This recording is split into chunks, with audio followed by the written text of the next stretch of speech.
Massive explosions lit up the orbit as Earth's defense ships fell one by one. Fires danced in the atmosphere like angry spirits. On the ground, people watched in silence, their faces pale, their hearts sinking. The end had come, and it wasn't the enemy's strength that broke them. It was the silence from their allies. General Marcus Hale stood in the Mars command bunker, staring at the screen. His voice cracked as he whispered, "Where are they?" No answer, only static. They had sent the call for help days ago. Earth's fleet had been outnumbered by the Zalkar Empire, a brutal alien species known for their cruelty. The Galactic Council had promised support. Dozens of allied races had signed the treaty. They swore to stand with humanity. But now, there was no one. A young officer ran into the room, breathless. "Sir, Earth Command is gone. They hit the Pacific Defense Grid. It's over." Marcus clenched his jaw. "Any word from the Council?" The officer shook his head. "None. They've gone dark." The general didn't shout. He didn't curse. Instead, he pressed a button on the control panel and recorded one last message. "They left us to die." 6 months earlier, Earth had been a shining symbol of strength. After decades of war and struggle, humanity had earned its seat at the Galactic Council. They had fought beside the Thaleri in the Battle of Twin Suns. They had sent aid to the Orax when plague struck their moons. They had kept their promises, but when Earth asked for help, no one came in a secret meeting on the Council's homeworld. The truth was spoken in whispers. "They're too unpredictable," said the Varn diplomat. "They evolve too fast." Another murmured, "They're dangerous." And so, the decision was made. Let the humans fall. Let the Zalkar wipe them out. The galaxy would be safer without them, but they underestimated humanity. In the ashes of war, the survivors vanished. Not all had died when the cities fell. Scattered fleets regrouped beyond known space. Broken scientists rebuilt weapons in asteroid labs. Children born in darkness learned the stories, not of peace. But betrayal, they hid in the shadows, waited, planned. 10 years passed, then 20. No one heard from Earth. Some believed humanity was extinct. Others feared the silence. But deep in the Orion fringe, in a hidden station called Black Echo, a child stood before a wall of stars. "Why did they do it?" she asked. Her father looked at her, his face hard and cold. "Because we were human, and because we were strong," the child nodded. "Then we take it back." 30 years after the fall, a ship appeared near the edges of the Varn home system. It didn't broadcast any signal. It didn't answer hails. It was shaped like nothing.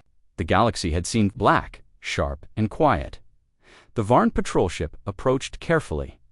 "Unknown vessel, state your origin." Silence. "Unknown vessel. You are entering restricted." The message cut off. The patrol ship was gone. No explosion, just vanished. Inside the council chamber, diplomats panicked. This must be the Zalkar. No, they haven't moved. In years, we need answers. Then a drone landed in the center of the council floor. No one saw how it got there. It simply appeared. It played one message, a man's voice, calm, cold, "We remember everything." A few light years away, the planet Daroth celebrated the annual Peace Accord Festival. Bright lights, music, laughter. Then the sky went dark. Black ships blotted out the stars. They moved like predators, silent and fast. In less than an hour, the main cities were gone. Government buildings turned to ash. Defense grids never fired a shot. Survivors told the same story. They didn't ask questions. They didn't offer surrender. Only one thing was left behind. A black flag with red letters, United Terran Com Mayandine, the planet Thaleri Prime. Ambassador Threx watched the footage with shaking hands. He turned to his assistant. "They're alive." His assistant's voice trembled. "We left them. We all did." Threx closed his eyes, and now they're coming. The next few months were chaos. One by one, planets that voted against helping Earth began to fall. Military outposts vanished overnight. High-ranking officials disappeared without a trace. Some worlds tried to negotiate, but no one ever received a reply. In a secret meeting, a group of alien leaders gathered in fear. "We must send a message," one said. "Apologize. Offer peace." But the Orax diplomat shook her head. "It's too late. They're not looking for peace." The Varn ambassador whispered, "They want revenge." Back in deep space, aboard the human flagship Vindicator, Commander Rail stood on the bridge. His face was lit by the red glow of targeting data. A young pilot beside him hesitated. "Sir, the planet is mostly civilian. Should we rail cut him off? Did they spare our civilians?" "No, sir," Rail nodded. "Then burn it." The ship's guns lit the void with fire. On the edges of the galaxy, rumors spread like wildfire. Humans are back. They have weapons we can't stop. They're not the same as before. Children told stories of the Black Fleet. Parents warned of red-eyed soldiers who never spoke, never forgave. But behind the fear was something else. Guilt, regret. The galaxy had betrayed a friend. And now that friend had become their nightmare. On an abandoned moon base, deep beneath the surface, a human boy trained with a blade of pure energy. Sparks flew as he moved. Fast and angry, an old soldier watched him. "Why do we fight?" the boy asked. The man looked him in the eye. "Because they thought we would die. But we didn't. We became stronger, smarter, faster." He paused. "We fight because they forgot what it means to be human." And far away, deep in the center of the United Terran Command, a dark room hummed with energy. Walls lined with names, the dead, the fallen, the betrayed dot. In the center stood a single figure, tall, cloaked in black. He pressed a button. A galaxy-wide message began to play. To every screen, every planet, every ship. This is not a war of conquest. This is not about territory. This is justice. And across the stars, fear returned. But this time, it wore a human face. The sky above the alien planet Karnis was calm. Birds flew over green rivers. Tall towers stretched to the clouds. The people of Karnis believed they were safe. They were wrong. At exactly midnight, strange lights appeared in orbit. Not like stars, not like comets. These were too fast, too sharp. The Karnis defense system blinked to life. Sirens wailed. Ships scrambled. People ran into bunkers. On the central tower, Commander Valix stood frozen, his eyes locked on the screen. 12 dark. Ships had entered orbit. No ID, no flag, no response. "Who are they?" he whispered. The officer beside him shouted, "No IFF signal, sir. They're not Zalkar, not council ships completely unknown." Then the speakers crackled. A voice cold and deep filled the air. "This world is claimed by the United Terran Command. Surrender or burn."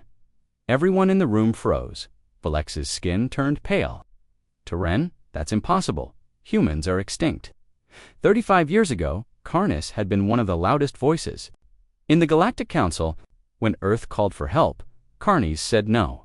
"They are too primitive," their ambassador had said. "Let them fight their own battles." Now, the ghosts of Earth had returned, and they were not here to talk.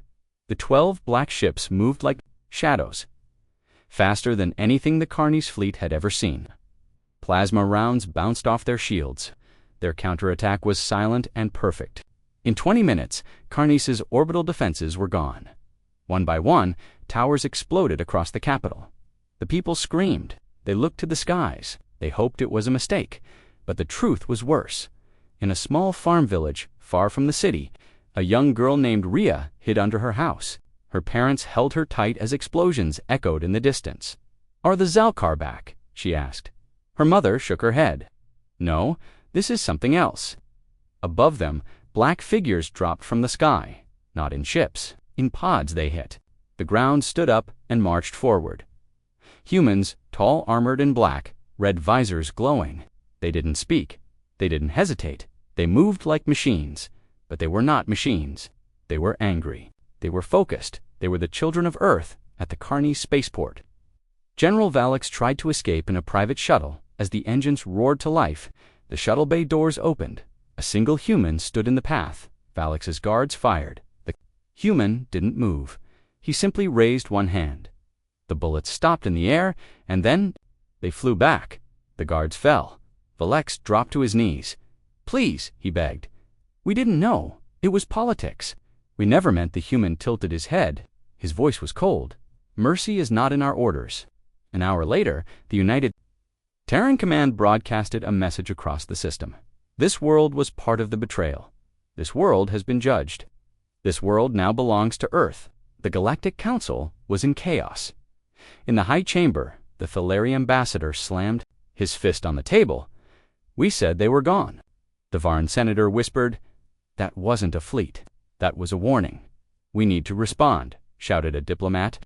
"Send peace envoys." Another replied, "They won't listen." "Didn't you hear the message?" Silence fell. The message was clear: surrender or burn. Deep in space, inside the Terran command ship Vindicator, Commander Rail stood over a map of the galaxy. Dozens of red dots glowed each. One a world that had betrayed Earth. Behind him, a soldier approached. "Karnas has been secured, sir?" Rail nodded. "Any survivors?" "Minimal resistance. They were not ready." "Good." He stared at the map. "Next, Threxer system, sir. Former Council military base. Helped block Earth's escape during the war." Rail's eyes narrowed. "Prepare the fleet." In the lower decks of the Vindicator, hundreds of soldiers stood in silence. No music, no cheers. They weren't here for glory. They were here for justice. Each one had lost family, friends, homes. Each one had trained for this mission since childhood, and each one remembered the moment Earth burned. Back on Carnes, Rhea walked out from the ruins with her mother. They looked around at the broken towers, the shattered ships. But strangely, not everything was destroyed. The water stations still worked. The food stores were. Untouched, the soldiers hadn't taken anything. They came, they punished, and they left. Only one thing was left behind. Every street corner, every building, every screen, a red symbol, the mark of Earth. A reminder, a warning, a promise. Some said the Terrans had changed. Others said they had become monsters. But the truth was simple. They had been betrayed. Now they had returned, and they were not asking for forgiveness. They were taking it planet by planet. The Galactic Council's high chamber was full. Leaders from 50 different alien species sat around the glowing table. Their faces were tense, their voices low. The holograms above them showed the destruction of Carnes in sharp detail. Towers burning, ships falling, people screaming. No one spoke for a long time. Then the Varn diplomat stood. "We need to talk to them," the Thalari commander growled. "You want to talk to ghosts?" "They're not ghosts," said the Orax minister. "They're humans, and they're back." The room fell into silence. 35 years ago, the council had voted. Earth asked for help in the war against the Zelkar. The vote failed. The council claimed neutrality. But in secret, many leaders wanted Earth gone. They feared humanity's strength and potential. And now, that strength had returned, silent and filled with vengeance. Suddenly, the chamber lights flickered. A buzzing sound filled the air. And then, silence. A drone, black as night, floated into the center of the room. Security guards drew their weapons. Too late, the drone opened, and a red hologram flickered to life. A human stood inside it, cloaked, face hidden by shadow. His voice echoed. "Across the chamber, you left us to die. We remember your votes, your silence, your lies. We do not seek war. We deliver justice. Planet by planet, leader by leader, you failed us. Now you will face us." The hologram vanished. No. One moved, then the doors slammed open. Council base on Threxer has just gone dark. An aide shouted hours earlier. Threxer 4, a council military base, floated calmly in deep space. The guards were relaxed. The commanders played cards. The officers believed the base was untouchable. Then, the stars disappeared. One by one, alert. Unknown objects approaching fast. Black Terran ships slid out of the void. Weapons charged. The base fired its defenses. Nothing hit. The human fleet moved with precision. Every shot from the base was dodged or blocked. Within minutes, their shields failed. The outer ring exploded. Inside the control room, Commander Kellen shouted, "Orders! Send distress to Council now!" The screen flickered. Then, a red message appeared too late. A moment later, the power died. The lights shut off. The base fell into darkness. Then the airlocks opened. Inside the burning halls of Threxer, armored Terran soldiers stormed forward. They didn't speak. They didn't loot. They only destroyed command centers and locked down control rooms. One alien soldier tried to beg, "Please, I had nothing to do with it." A Terran soldier paused. He leaned in close. "Neither did our children." He pulled the trigger. Back in the council chamber, panic grew. They are wiping us out. We must form a defense fleet. We need to protect the inner systems." But some leaders stayed silent because deep down they knew this wasn't just war. This was justice, and justice was falling from the stars. In the human flagship Vindicator, Commander Rail watched the footage. "From Threxer? Any survivors?" he asked. "About 50, replied his officer. Rail nodded. "Let them live, sir." Rail turned. His eyes were cold. "They will spread the fear." Elsewhere, in a dark war room inside the Terran fleet, a young human captain named Lyra stood before a HOLO-map. Next target, she asked. "Veltrax 9, home of the vote leader who blocked Earth's aid." Lyra clenched her fists. "I remember his speech. Called us primitive apes. Said we'd die on our own." The officer smiled. "Now we show him what apes can do." On Veltrax 9, Prime Minister Quarren sat nervously in his palace. He had seen the reports. Carnes was gone. Threxer burned. He ordered defenses raised. Starfighters deployed. But he didn't sleep that night because he knew. He had voted no dot, and the humans had not forgotten. They came at dawn not with noise, but with silence. The Terran fleet didn't fire on cities. Instead, they dropped signal jammers, disabling all communications. They cut power grids, blocked ships, and surrounded the capital in total blackout. Then, one by one, red lights appeared in the Skyterone drones. Each one played a message. This is justice. Not war. Stand down or be erased. Veltrax forces opened fire. They lasted 15 minutes. When the dust settled, Quarren stood alone in his ruined palace. The black-armored human commander stepped through the smoke. Quarren dropped to his knees. "Please." "I didn't know what they were doing. It was politics." "I didn't mean." The commander paused. "You knew." Quarren tried again. "I had no choice." The human raised his weapon. "You had a choice. And now, so do we." A flash of light. Silence. By the end of the week, 5 more systems surrendered without a fight. The humans didn't take prisoners. They didn't take planets. They took names. Each world punished matched the betrayal that was recorded long ago in Earth's final databanks. On the planet Halrix, a group of young aliens sat around a fire. They had heard stories of humans as monsters, but one of them whispered, "What if they're right?" Another said, "What do you mean?" They asked. For help, we said no. And then we watched them burn. Maybe they are the only ones in the galaxy who still remember justice. In the council chambers, leaders looked at each other. "What do we do now?" one asked. The oldest among them, the DeLorean High Chancellor, spoke softly. "We pray they stop before they reach us." But in his heart he knew. Humans didn't forget, and they never forgave.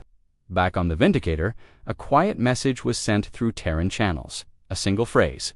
Next, the Hall of Judgment. The Council's own homeworld. The planet Kaurin Prime had always been proud. Its cities were full of light and art. Its leaders wore golden robes. They called themselves the heart of peace in the galaxy. But no one remembered. What Kaurin had done 35 years ago when Earth begged for help, Kaurin voted no. When humanity screamed for aid, Kaurin stayed silent. And now Earth had returned with fire. It began with silence. No stars, no ships, just empty space. Then black dots appeared in the night sky. Hundreds of them. The Terran fleet had arrived. Kaurin's defense systems came online. Generals shouted orders. Fighters launched into orbit.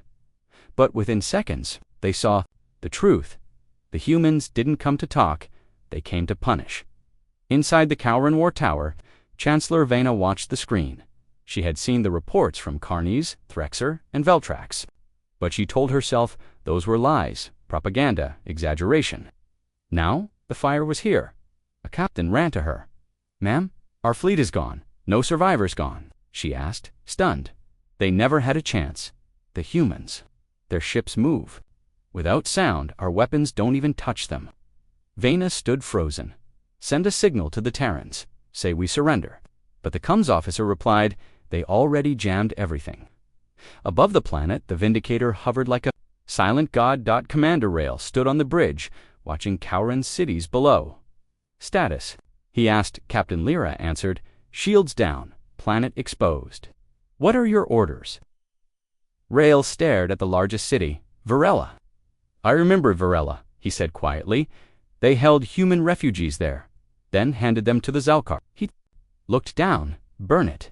The Terran fleet opened fire. It wasn't chaos, it was precision.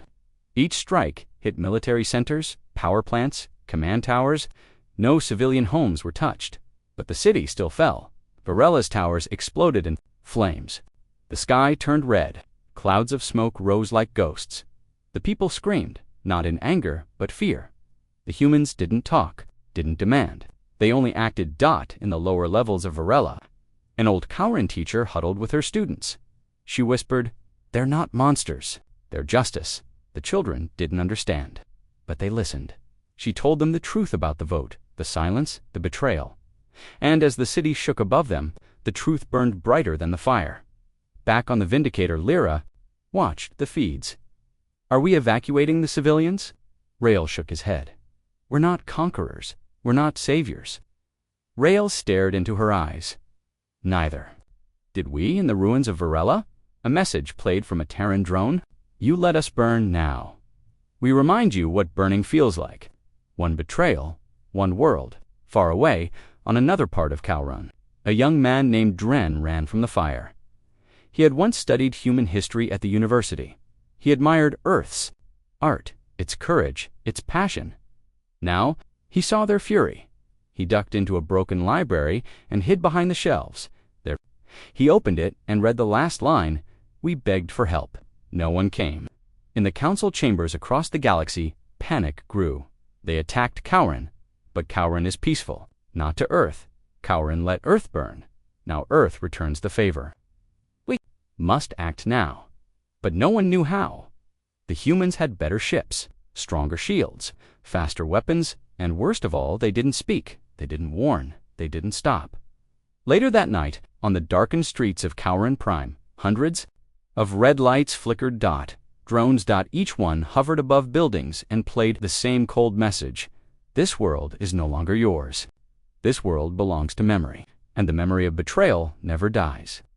Back in space, the Terran fleet prepared to leave. Lyra watched the burning planet on the screen.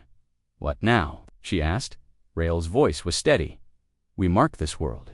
We let the fire speak for us. Then we go to the next. But before they jumped, a small Kauran vessel launched from the surface. One single pod. Rael paused. Life signs. Only one, replied the officer. No weapons. It's a child. Rael looked at the screen. A young girl, maybe 12 years old, holding a white cloth in her hands. He sighed. Bring her aboard. In the med bay, the girl stared up at Rael. She didn't cry. She didn't scream. She simply asked, why? Rael knelt beside her. Rael's face softened. Then maybe you'll help stop this from happening again. They dropped the girl off at a neutral station days later, unharmed, fed, alive, and she told everyone the same thing. They didn't kill for fun, they killed because they remembered, and they won't stop. Not until every voice that betrayed them is silenced. On Kauran Prime, the fires still burned, but among the ashes, one message remained. Carved into the heart of the city in black stone, here stood those who stayed silent, and here they learned what silence earns. The mining moon Yalak 7 was quiet. It sat far from the center of the galaxy, cold, forgotten, and full of dust.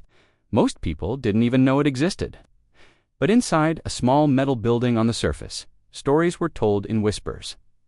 In one corner of a smoke-filled bar, an old alien sat alone. His skin was cracked. His eyes were yellow from age. But when he spoke, people listened. They called him Torek, the survivor, and he had seen Earth burn. A young miner placed a drink in front of him. You say you saw the humans die. Torek nodded slowly. I saw the flames of Earth from my ship window, the cities falling, the oceans boiling. I was there when no one helped. A new worker laughed. You say that like it's a ghost. Story. Torek leaned forward. His voice dropped to a whisper. They are ghosts, but not the kind that fade, the kind that come back. The others grew quiet. One asked, you think they're real?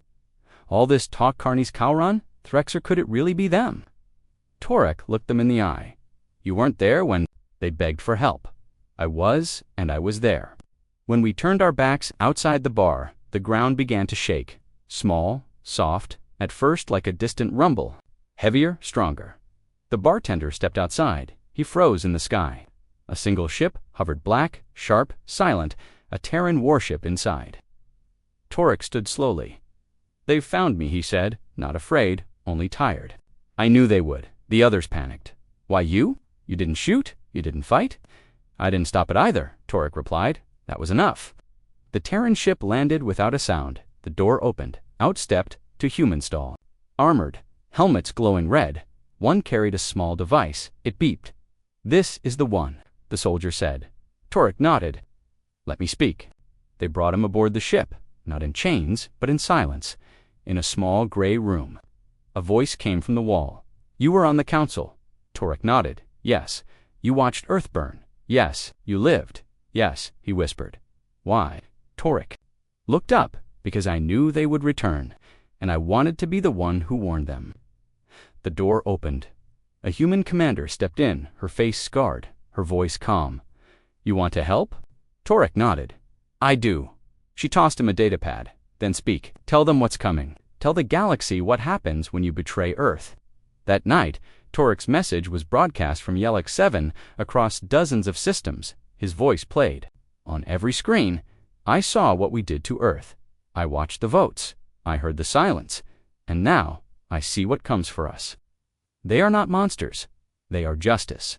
If you helped destroy them, they will find you. If you watched and said nothing, they will remind you. And if you ran, they will still come, because Earth remembers, and Earth returns. On the Council homeworld, leaders watched the message. Some dismissed it. Some feared it. But one thing was certain, Torek had spoken the truth. In deep space, aboard the Terran flagship Vindicator, Commander Rael watched the recording. "Do you think anyone will listen?" Lyra asked. Rael didn't blink. "They'll listen, but it won't matter. We already made our list. Every system, every traitor, one by one." That same day, a rich colony world named Gareth's Rest declared neutrality. "We were not part of the vote," their leader said. "We supported peace." Hours later, a single Terran drone landed in their capital. It played just one message. You said nothing. That was enough. Minutes later, their command center vanished in a beam of red light dot. No deaths, no battle, just a warning. The world surrendered within the hour. Back on Yellock 7, Torek sat in the same bar now. It was full. Aliens from other systems came to hear his story. Some begged for advice, others wept in shame. And Torek told them the same thing. You had your chance to stand with Earth. Now your only hope is to stay out of their way. A child approached him one evening. A small girl from a distant moon, she asked softly, "Are the humans really that angry?" Torek stared at her gently. "They're not angry," he said. "They're hurt, and hurt burns deeper than fire." In a hidden council lab, engineers worked day and night. "We need new weapons," a general barked. "Something to stop their fleet." But the data was clear. Terran ships couldn't be tracked. Their AI systems outsmarted every known defense. Their soldiers fought like machines, but weren't machines. No virus worked on them, no trick slowed them down. And worst of all, they never ran on the Vindicator. The next name lit up on the warboard, Sarnes 12, the birthplace of the ambassador, who once said, "Earth will fall, and the galaxy will be better for it." Rael looked at the screen. Let's show him what better. Looks like, meanwhile, deep within Terran command, the original message from Ursent 35 years ago was still playing on loop inside. A small vault to our allies in the stars. We are under attack. We need help. We believed in the Council. We believed in unity. Please, we're dying. And beside it, the Council's only reply. We regret to inform you that military aid is not available at this time. Lyra looked at both recordings. Would you have helped them? She asked softly. Rael stared ahead. I was just a boy when my sister died in the fires. He closed his eyes. Now, I make sure no one forgets. As Yellock 7 faded into the background, a new voice spoke across the galaxy. Torek's voice. This time, with a final warning, you think you're far enough. You think they don't see you. But I promise you this, the stars don't hide your crimes. They light the path for Earth to find you. And far away, one more world marked its skies with flames, because the ghosts of Earth had names, and they were coming for every single one. The Galactic Council's war chamber had not been used in decades. Now, for the first time in 40 years, its doors opened. Alarms echoed across the marble halls. Soldiers stood guard. Diplomats rushed in, robes flying, faces pale.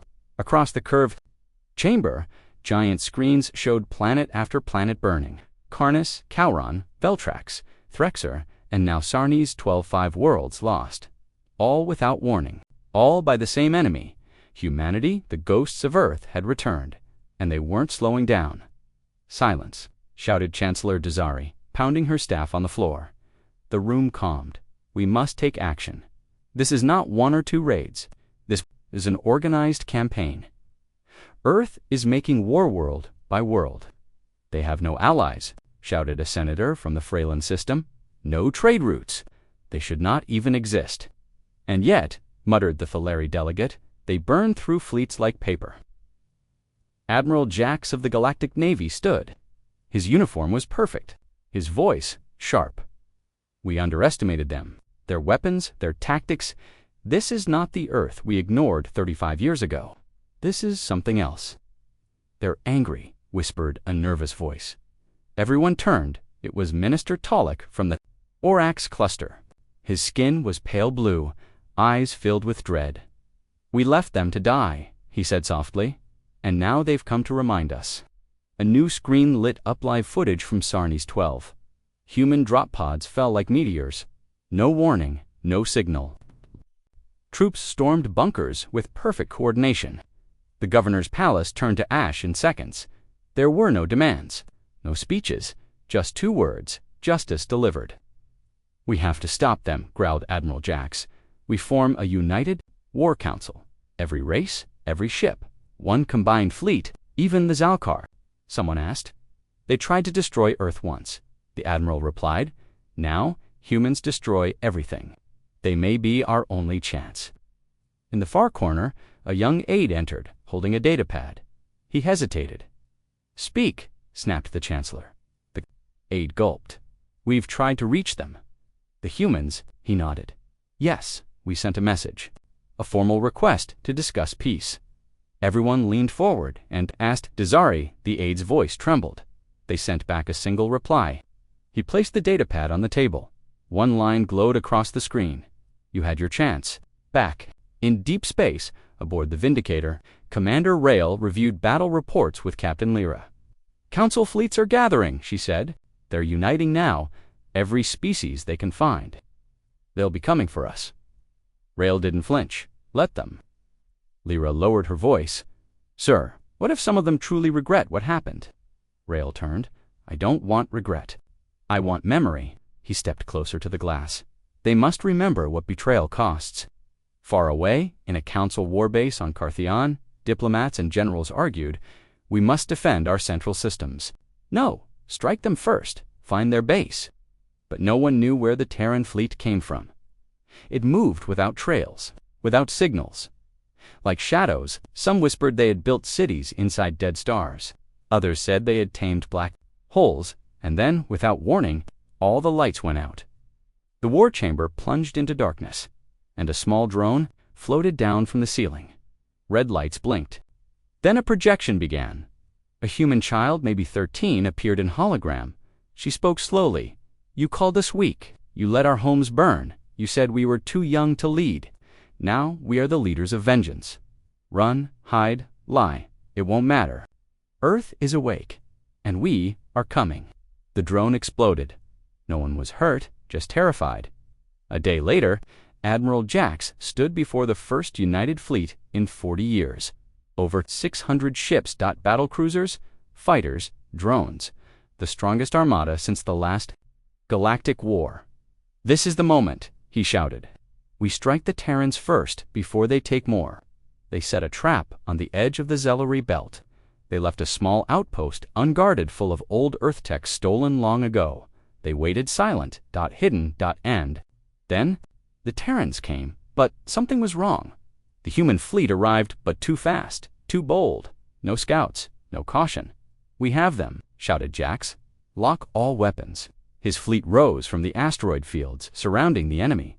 Then his screen flickered. Another Terran fleet appeared. Behind him? "No," he whispered. Double quotes, "Sir." Multiple signals incoming behind, above, everywhere. "It was a decoy," his officer screamed. "The first fleet is a distraction." The real Terran fleet struck like a blade in 5 minutes. The central command ships were gone in 10. Over half the Council fleet was disabled. The final message from Admiral Jax's ship played before it fell. They knew everything. Our plan, our position, our code, they knew because we taught them once, and they learned. Back on the Vindicator, Rael lowered his head. "They thought we'd walk into their trap." Lyra nodded. "We didn't. We built it for them." With the Council's strongest fleet destroyed, panic spread across the core systems. Civilian planets closed their ports, leaders abandoned. Palaces died in fear, in guilt, in silence. But one planet remained, the Council's homeworld, Delvora Prime, the beating heart of galactic politics, the place where Earth was betrayed and Rael's next target. Before the war map, surrounded by officers, Delvora is heavily defended. Shields, AI fleets, orbital rings. He looked around the room, but Earth fell with those same protections. That didn't stop them. He smiled darkly, and it won't stop us. As the Terran fleet prepared for the final march, Captain Lyra asked one last question. If Delvora surrenders, Rael turned away. "They won't," she frowned. "And if they do," he didn't answer. He didn't need to, because this wasn't about surrender. It was about remembrance. And across the stars, one final message played. "On every system touched by Earth's fire, you left us for dead. Now, we leave you in fear." Deep in the dark regions of space, a signal echoed. Not a threat, not a call, a whisper. It came from a small Terran listening post floating near a dead star. The post was unmanned, cold, silent, but the signal was clear, and it repeated the same. 5 words, over and over again. "We are the children now." The Council's last remaining analysts picked it up. At first, they ignored it, but then more signals followed, each one from a different system that had fallen. Same voice, same words, and the same terrifying truth. The war had changed. The original leaders of Earth's Vengeance Rael Lyra, the Command Council, were still alive, still fighting, but they were no longer alone. Now the children of Earth were rising. They had been born in asteroid bunkers, raised in silence. Trained in secret, they never saw Earth's skies. Never felt its oceans, only learned about them from recordings, songs, holograms, old stories passed down through whispers and war to them. Earth was not a memory, it was a promise, and they had come to keep it. On the Terran training world Asheville, hundreds of young soldiers marched beneath a broken sky. Their faces were hard, their eyes cold, but their hearts burned like fire. Among them walked Kale, only 16, son of 2 engineers who died during the fall of Mars. He carried no photo, no ID, only a small metal chip etched with the Earth flag. Beside him marched Aria, 17, born inside the ruins of the Pacific Command Dome. Her first word had been justice. They were not friends, they were siblings of flame, bound not by blood, but by fury. Inside a Cold War chamber beneath Asheville's surface. Instructors gathered the top 100 cadets. The walls glowed with red maps of enemy worlds. Kale stood at attention as the general spoke. "You are no longer children. You are blades.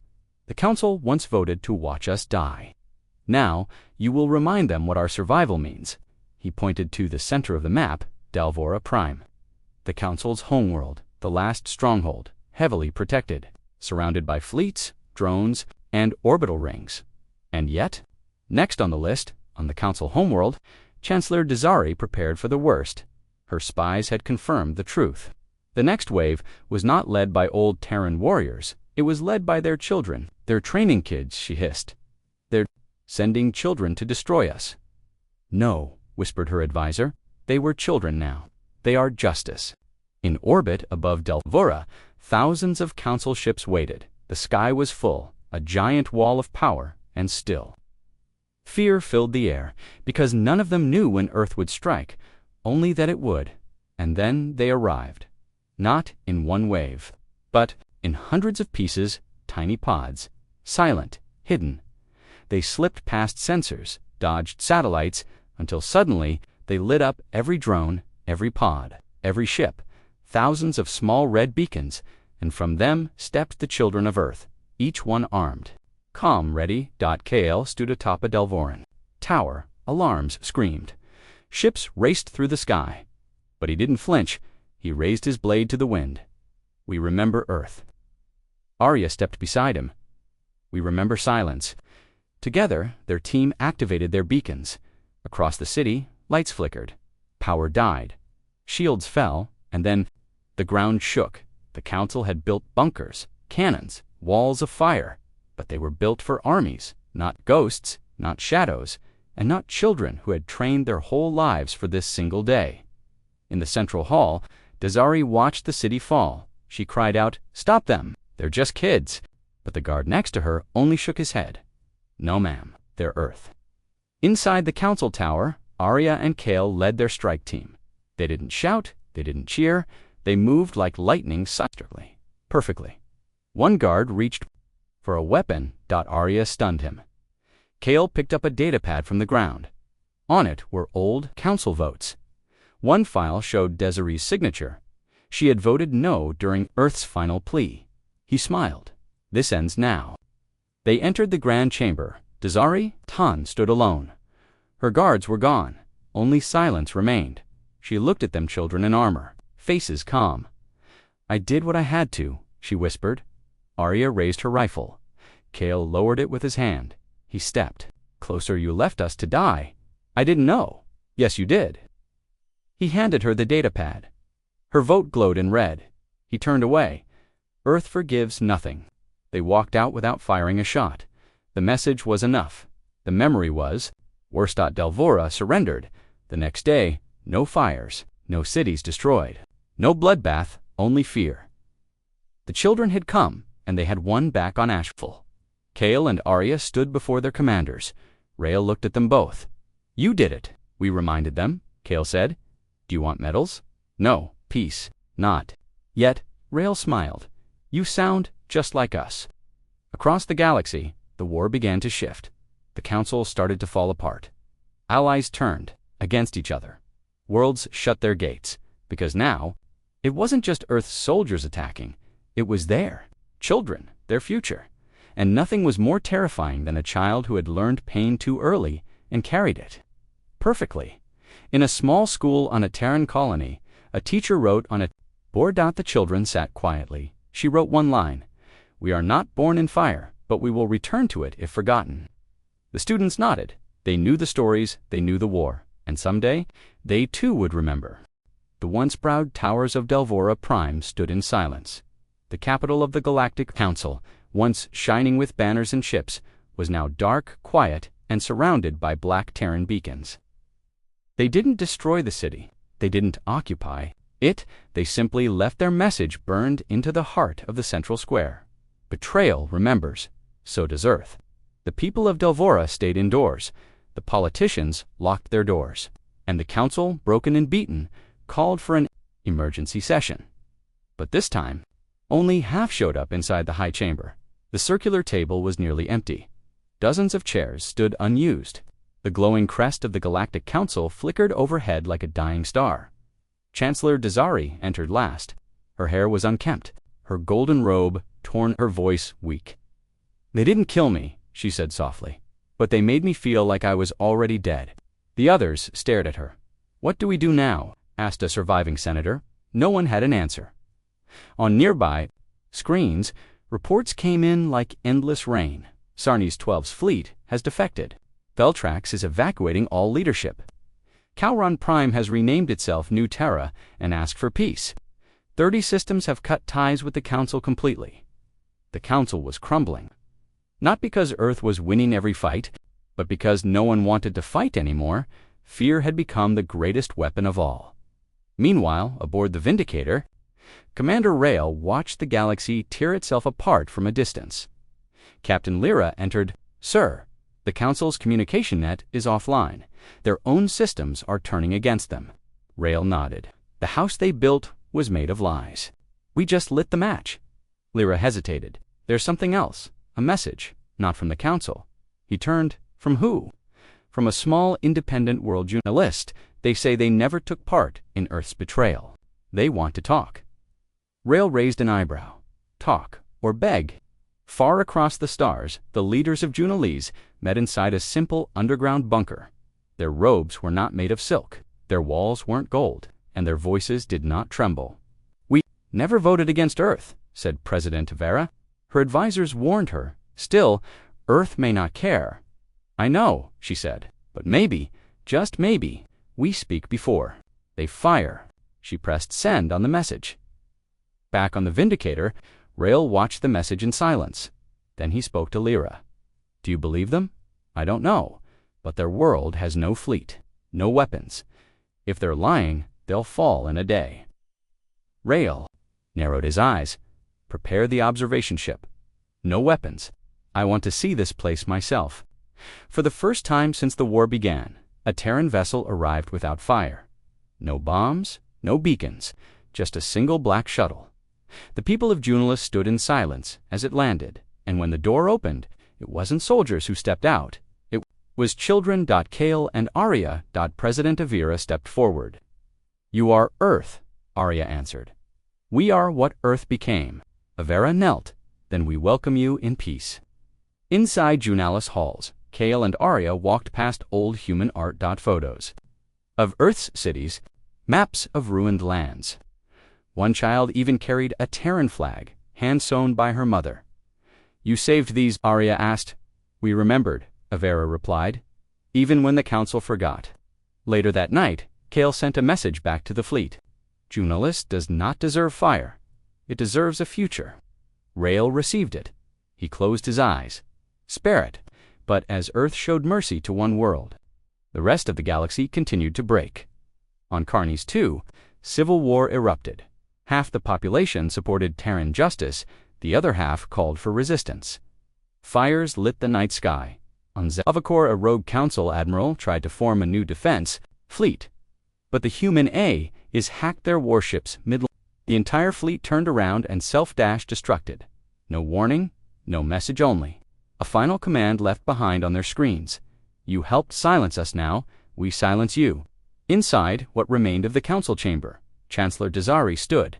Alone, all other members had vanished, resigned, or been taken. She opened a secure channel, one she swore never to use, a private message to Terran Command. Earth, we were wrong. I was wrong. I cannot undo what we did. But if you must burn something, burn the council. Spare the rest. She waited. No reply, only silence. On Ashvale, Kale and Arya stood beneath a memorial statue of Earth. It showed a mother shielding her child from fire. Engraved beneath it were 4 words. Let none forget us. Kale whispered, we were never trying to rule them. We only wanted them to feel what we felt. Arya nodded, and now they do. In the shadows of collapsing empires, the Terran fleet began to pull back. No words, no explanation, no peace treaty. The council was finished, their halls empty, their power broken, and Earth had made its point, but Earth did not celebrate. They did not host parades. They didn't raise flags over conquered worlds. They simply vanished into the stars, returning to their black ships, their cold worlds, their endless silence. On one quiet day, a child on Junalis asked Kale, did you win? That's enough. Long ago, the galaxy was full of voices. Every species talked of peace, trade, growth. Every world sent diplomats. The council's golden halls echoed with laughter and long speeches. But then, Earth screamed for help, and the galaxy answered with silence. That silence became the most powerful sound in history, because it echoed and it killed. And now it cost everything on the cold ruins of Veltrax Station, a recording played on a loop. We heard your cries, we turned away. Now, we understand what silence brings. No one was left to stop it. The station had no power, no guards, just wreckage and memory across the galaxy.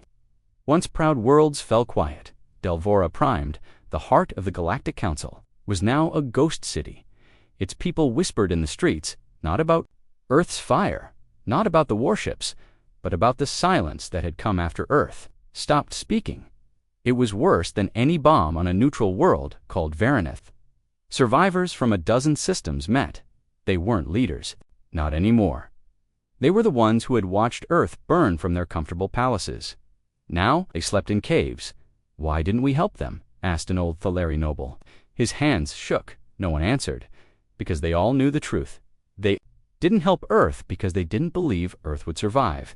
And now Earth had returned, not to conquer, but to remind them, in a dusty research vault deep beneath Junelis. Arya scrolled through old council archives, thousands of files, old video votes, transcripts, refusals, one after another, all the same. Request for aid. Earth. Denied. Kale entered, still searching. Arya nodded. Not for revenge, for understanding. Kale frowned. They didn't help us. They let our people burn. She looked up. I know, but I want to know why.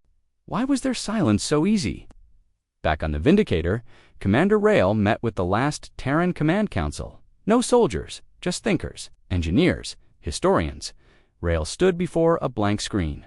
No enemies left, no systems resisting. The council is dead, the war is over. A woman in the back spoke. Then what now? Rael paused. We teach. They formed the Archive Project, a floating vault of memory inside it.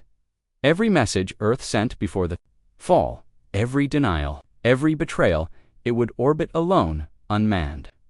Near the neutral star, Rex AR-9, not as a threat, but as a lesson. The galaxy called it the Black Book, and even those who feared Earth came to read it.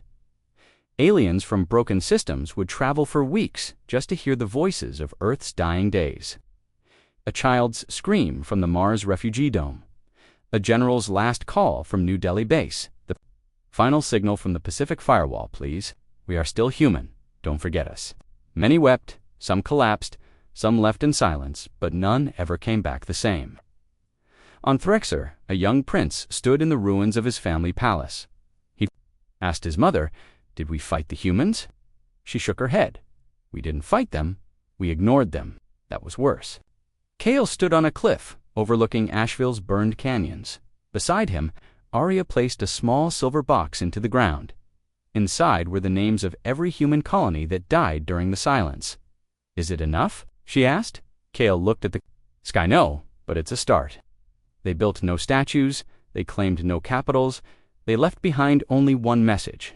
Placed on every world where silence once ruled, we asked for help. You gave us silence. Now we give you the truth. Remember it, or lose it again. Years passed. Children on distant worlds grew up hearing about Earth not as a planet, but as a warning. Happens when you forget your duty to others. In one quiet village on Junelis, an alien child asked his father, "Why don't the Terrans speak anymore?" The father smiled sadly. They said everything already, and somewhere, far from every war zone, in a tiny observatory orbiting a dead star. A message blinked. It was old. It was the first Earth ever sent, long before the flames. To our neighbors in peace, we offer friendship, protection, and unity. All we ask in return is the same. It had gone unanswered for decades now. It was part of history, a painful part, but a lesson. And across the silent stars, Earth continued forward, not with war, not with fire, but with memory. The galaxy had gone quiet. No more council orders, no more grand speeches, no more fleets claiming peace while hiding betrayal in the silence. The stars blinked gently. Some said it was peace, others knew better. It was judgment, and Earth was still. Watching, deep within the asteroid field of Sector 29 Delta, the last Terran command center drifted like a ghost. Black, silent, invisible to scanners. The humans called it the Holosuna Mobile Station, built to see the galaxy, without ever being seen. Inside. The leaders of Earth met for the final time. Commander Rael stood at the head of the war table. His hair was gray now, his uniform worn, but his eyes were sharp. "This is the last file," he said. He placed a glowing orb on the table. Everyone watched it spin. Every world that betrayed us has been answered. The council is gone. The memory is planted. What now? Captain Lyra stepped forward. Some say we should rebuild Earth, return to the galaxy, take our place as rulers. Rail shook his head. We are not rulers, we are reminders. He looked at the wall. A simple carving glowed softly. Let the stars remember. Far away, on a planet once known for its cruelty, Veltrax Prima classroom of alien children sat in silence. A human AI hovered in front of them. It didn't lecture, it only played images. Cities in fire, a girl crying in a broken hallway, a mother whispering a final message into a cracked radio. Even if you don't help, we forgive you. But please, remember us. This wasn't Earth's revenge anymore. This was Earth's warning on the peaceful world of Junolis. Kale walked through a garden planted by survivors. Each tree had a name, not of generals, but of farmers, teachers, children. People Earth had lost. Arya stood by the oldest tree. She placed a new tag on its branch, for the ones who saw us as more than a weapon. Do you think it's really over? She asked softly. Kale nodded. The fire is done, but the smoke stays. That's the point. From the shadows, Earth now watched the galaxy rebuild. Not with force, but with quiet eyes. They had no need to attack anymore, because fear had become memory. And memory had become a shield stronger than steel. Across hundreds of systems, silent Terran satellites floated in orbit. They didn't broadcast warnings. They didn't jam systems. They just watched. And when betrayal rose again, they blinked. One day, a new species from beyond the spiral arms arrived. They called themselves the Neurali, beautiful, peaceful, curious. They came with gifts, stories, songs. But the first question they asked when they reached the galactic core was, what is Earth? And why do all of you fall silent when we say its name? No one had a simple answer, because Earth wasn't just a planet anymore. It was a shadow behind every lie, a scar behind every betrayal, a legend told not in victory but in warning. Rolly sent a signal to Earth, a genuine one, full of peace, kindness, hope. They waited. Days passed, then weeks. A reply came. Not a ship, not a weapon, just a small black drone inside. A book, handwritten, translated. It had no threats, no demands, only a title, What Silence Taught Us. On Junolis, Kale stood in a small cottage overlooking the mountains. He no longer wore armor, no longer carried a gun. A young alien child ran up to him. Mr. Kale, were you really one of the Earth children? Kale smiled. I still am. Will the humans come back someday? He looked at the sky. They never left. Deep in the hollow sun, Rail sat in a dark room. He watched the original messages Earth had sent so long ago, one by one, painful, hopeful, forgotten. Then he pressed one button. A message went out, encrypted, hidden. It didn't go to a planet or a fleet or a leader. It went to every child born on a Terran colony.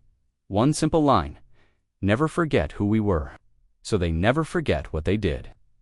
From that day forward, across every system where betrayal once ruled, on every monument, every school, every council floor, Earth's symbol remained not as a flag, not as a banner, but as a single flame, always burning, small, quiet, unmoving, but eternal, because Earth had been betrayed, and it rose not to conquer, but to remind. And now, from the shadows, it whispered to the stars, we don't need to lead you, we don't need to save you, we only need you to remember. The end. Final chapter. Series complete.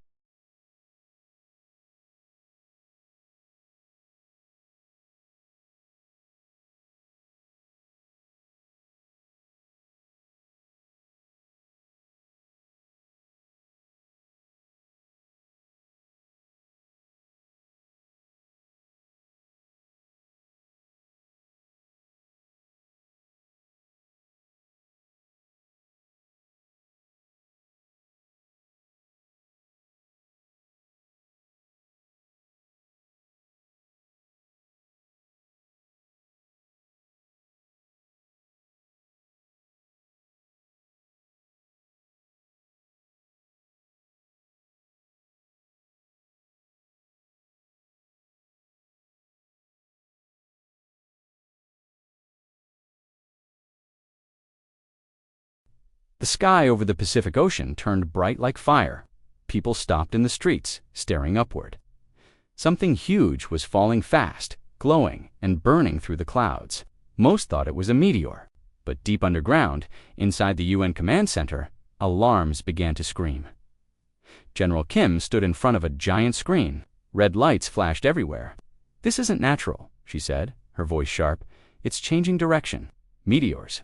Don't do that." Technicians zoomed in on the object. It was not made of rock. It was metal black and silver, spinning as it came closer. It had symbols on the outside, glowing red. Then it hit the ocean. The water exploded upward like a mountain. Waves crashed across islands. All communication went silent for 5 seconds.